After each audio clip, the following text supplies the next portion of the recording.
Ito ang DJI Mic Mini. I-unbox natin ngayong araw na to. Binili ko to para magamit sa mga vlog natin, para may maganda tayong audio. So ito ay yung single lang, kasi tight ang budget natin. So binili natin yung isang mic lang and then isang receiver. Yun, tingnan natin kung anong laman. So ito na.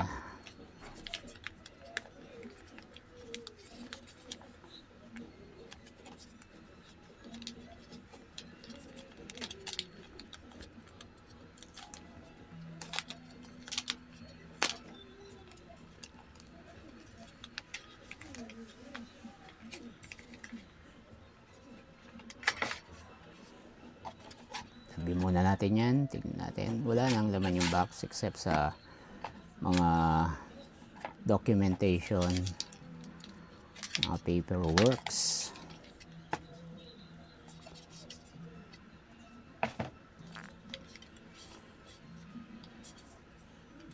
So ito ay mukhang user guide.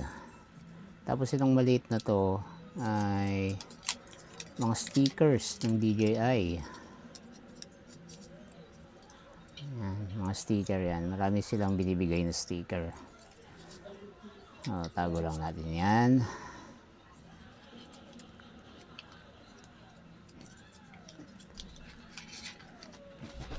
At ngayon,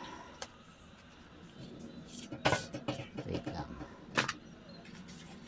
At ngayon, buksan na natin ang kanyang bag. Ito yung carrying bag niya. Carrying bag, ang patawag dyan.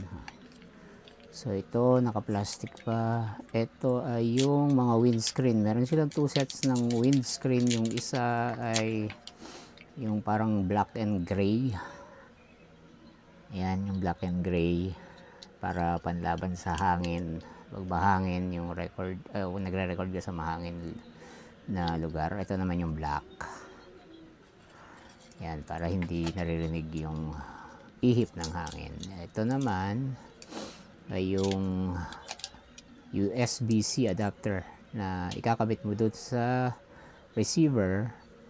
At yan yung ikakabit mo sa cellphone mo o kung anumang device na pagkakabitan mo sa mic. Next ay ito muna.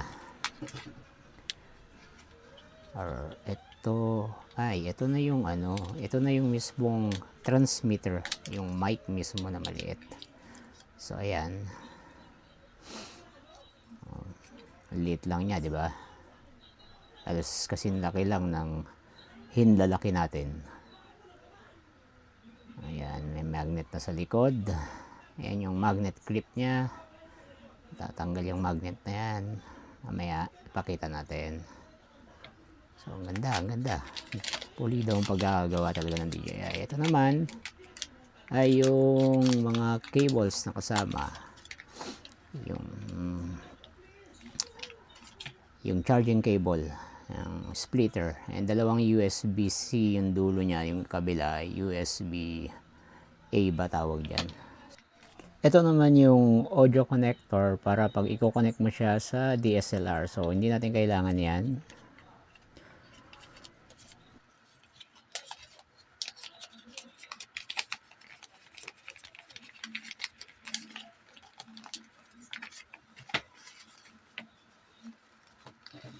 Now ito I think ito yung yung dock, charging dock. Diyan mo ilalagay yung transmitter pag lowbat na siya, diyan may charge. Then ikakabit mo dun sa cable na pinakita ko kanina. So yan, may magnet. Lakas ng magnet ng clip na to. Ayun iyon na siya pag i-charge mo.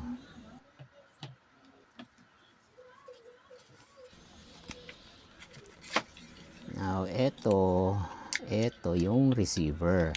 Yan mo makokontrol yung gain, gaano kalakas yung gusto mong dating ng boses mo. So, wow, sarap.